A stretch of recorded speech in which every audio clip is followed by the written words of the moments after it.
नमस्कार मंडळी, मी नितीन पवार आपलं स्वागत करत आहे एका नवीन व्हिडिओमध्ये। तर आज मी आणि माझा आनंद काका आम्ही आता उपडेवाडीमधील आपले उपडे परिवार आणि पवार परिवार यांच्या घरातील गणपतीला भेट देणार आहोत। व्हिडिओ पूर्ण बघा, व्हिडिओ आवडले असेल तर लाईक करा। चला मग जाऊया आपल्या घरातील गणपतीला भेट द्यायला। ही आहे आपली उपडेवाडी।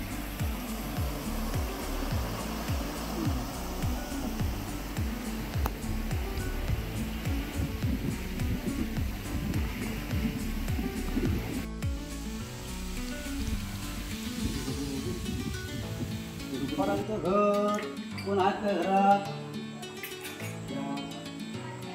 भेटले आमचे रामकृष्ण पवार आजोबा आणि त्यांची मुलगी अकाराम पवार आमच्या मोंची चालू कर।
तुम्हाला व्हिडिओ आवडले असेल तर व्हिडिओ लाईक करा, शेअर करा आणि नक्की कमेंट करून सांगा मला व्हिडिओ कशी वाटली. चला मग भेटू आपण एका नवीन ब्लॉगमध्ये. Ta-ta, bye bye.